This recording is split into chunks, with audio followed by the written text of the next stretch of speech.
ആ അവൾക്ക് നിന്നെ ഇഷ്ടമായിരിക്കും, പക്ഷെ നീ വിചാരിക്കും പോലെ ആയിരിക്കില്ല. ആർസ്, ഞാൻ പറയുന്നതിൽ വിഷമം തോന്നരുത്. ഒരാൺകുട്ടിക്ക് അവളെ വളയ്ക്കാൻ പറ്റുമെന്ന് എനിക്ക് തോന്നുന്നില്ല.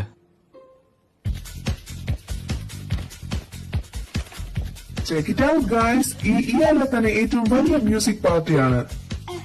ഫീൽഡ് ഇൻവൈറ്റ് ചെയ്തെന്ന് പറഞ്ഞാൽ മതി ലേഡീസ്, നിങ്ങൾക്ക് ഡിസ്കൗണ്ട് ഉണ്ട്. അവനേതാ? അവൻ ഈ സ്കൂളിലെ പുതിയ സ്റ്റുഡന്റ്. എന്തോ DJ പാനിക് എന്നോ അങ്ങനെ എന്തോ അവന്റെ പാർട്ടിയുടെ പേര്. എങ്ങനെ ഇത്രയും മോശമായിട്ടുള്ള ഇത്രേ? ഇൻ കേസ് നീ നിനക്കറിയില്ലെങ്കിൽ ഞാൻ പറഞ്ഞുതരാം. ഗേൾസിന്റെ ലുക്കിലല്ല കാര്യം, അവർക്ക് എക്സൈറ്റ്മെന്റ് കൊടുക്കുന്ന ആൾക്കാരാണ് അവർക്ക് ഇഷ്ടം. ഓ അങ്ങനെയാണോ? അപ്പൊ നീയാണോ example? Party time gentleman. Thanks. അവിടെ വെച്ച് കാണാം. ഷുവർ. നീ ഇതിനു മുമ്പ് ആരെങ്കിലും ഇത്ര പെട്ടെന്ന് എന്നെ പോപ്പുലർ ആവുന്ന കണ്ടിട്ടുണ്ടോ? എന്റെ അറിവിലില്ല. ലേഡീസ്, കൺസേർട്ടിലോട്ട് എന്റെ സ്പെഷ്യൽ ഇൻവിറ്റേഷൻ ആയിട്ട് എന്നെ കാണണം.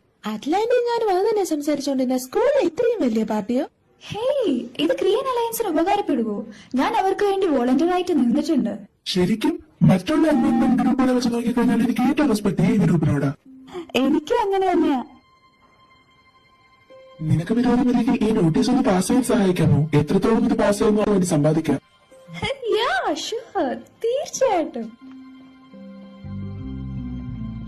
ഞാൻ കരുതിയിരുന്നത് അറ്റ്ലാന്റിക് നല്ല ബോധമുണ്ടെന്നായിരുന്നു. അവർ ഒരുമിച്ചിരുന്നെന്ന് പറഞ്ഞത് ഡേറ്റിംഗ് ആവണമെന്നില്ലല്ലോ. ഹേയ്, നമ്മൾ സന്തോഷിക്കാൻ വേണ്ടത്. അല്ലാണ്ട് അവർക്ക് ഇഷ്ടപ്പെട്ട ഒരാളെ കണ്ടെത്തിയല്ലോ.